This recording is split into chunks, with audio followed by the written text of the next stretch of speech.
Hey, I want to talk to you guys about the hunger strikes that occurred in the California prison system starting in 2013. These hunger strikes were so monumental and historically significant that it actually has its own Wikipedia page, and it's soon to be installed in new history books for kids in our school system in America. This is a legendary event.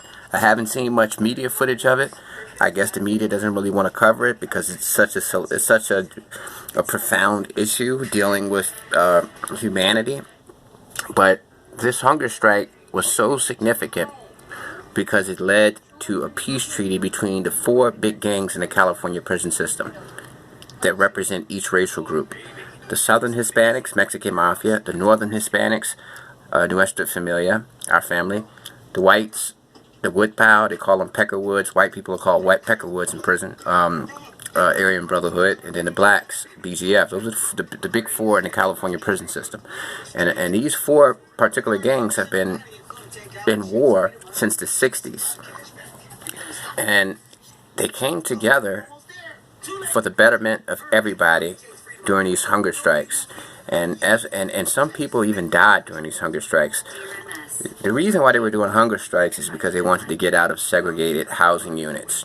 Once you become validated as a gang, as a leader of a gang, or a high-powered gang member, or even just a regular gang member who's really, really violent, the California prison system had the authority to put you inside security housing unit, SHU, which is isolation.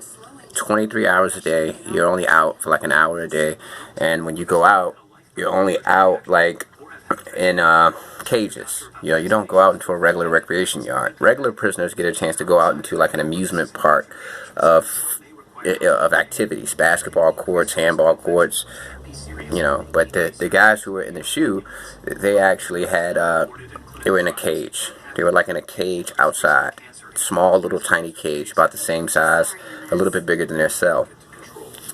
Some of the guys in the SHU weren't even allowed to go outside. They were considered that dangerous.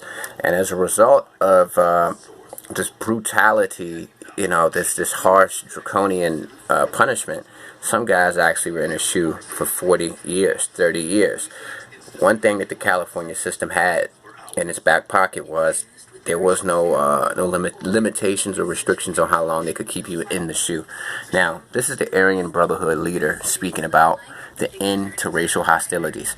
And he actually sent out a hit on one of his own, a guy named Devlin Stringfellow. Look him up on Google. Devlin, Devln, Stringfellow, like a string and fellow together.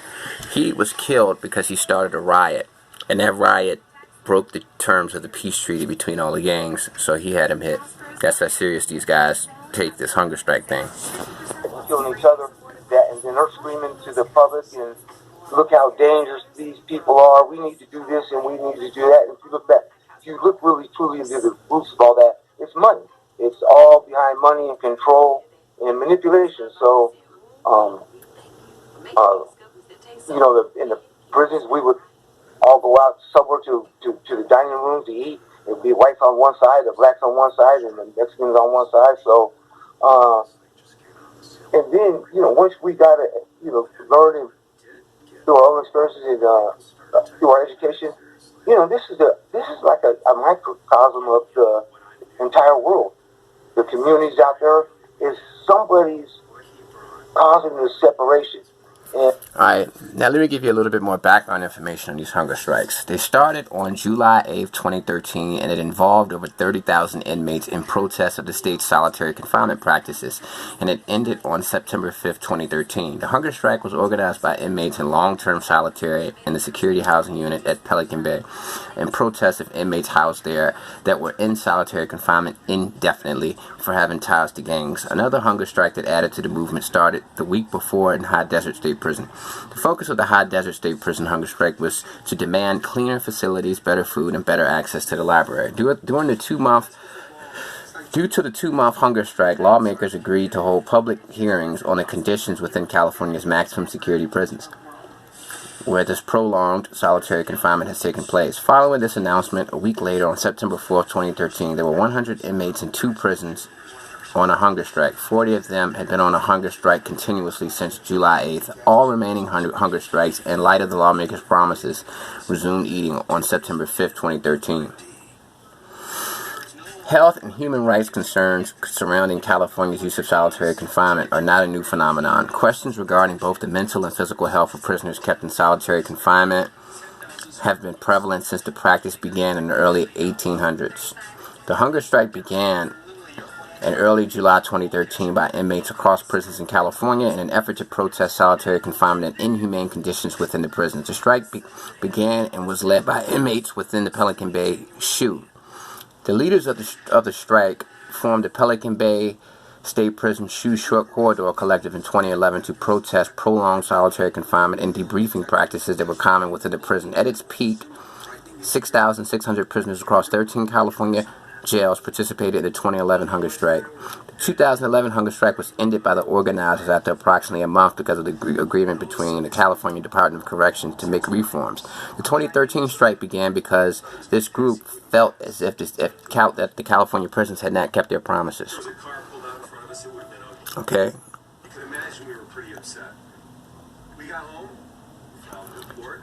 The creators of the Corridor Collective and also the leaders behind the strike were Todd Ashker, Arturo Castellanos, Ronnie Dewberry, and Antonio Gulan. Each of the leaders were prisoners within the Pelican Bay SHU, with Ashker being a member of the Aryan Brotherhood, Castellanos belonging to the LA street gang Florencia 13 Mexican Mafia associate, Dewberry being in the Black Guerilla Family, and Guillon being a part of Nuestra Familia. The 4 men who collaborated to begin the strike had been placed within the short corridor section of the SHU due to the guards' belief that they were influential within gangs. The lawsuit Todd Ashker versus the governor of the state of California was brought by 10 Pelican Bay State Prison inmates who were housed in the SHU. The lawsuit alleged that long-term confinement in the SHU violated the 8th Amendment. The court ruled in January 2019 that California continues to make constitutional violations, that there will be an additional year of monitoring the prison system. Many prisoners feel that there is still much change needed, as a debriefing process for gang-affiliated prisoners was not addressed. The court case on September 1st, 2015 was settled, resulting in a termination of indeterminate SHU sentences. Now, that's basically it. And this is legendary because California had the authority to put people in the SHU, solitary confinement, forever. There were no restrictions. There were no phases. All they had to do is validate you as an influential gang member or just a gang member associate or just a simple gang member, and they could keep you in there as long as they wanted. Now, let me show you Todd Ashker. This is the guy who was instrumental. He's the guy who actually brought the case, and the other inmates were alongside him, but he's the guy from the Aryan Brotherhood who actually brought the case, and the other 10 inmates followed behind him. And this is Castellanos from Florencia 13, Mexican Mafia. The thing about it is, Todd Ashker actually, he actually transitioned out of the Aryan Brotherhood because he did something that made them upset. So he's actually what they call in the hat, targeted for assault, but he'll forever be considered historical, and he will be in history books because he, along with the other 4 big gang representatives, got together, created racial peace through the hunger strike.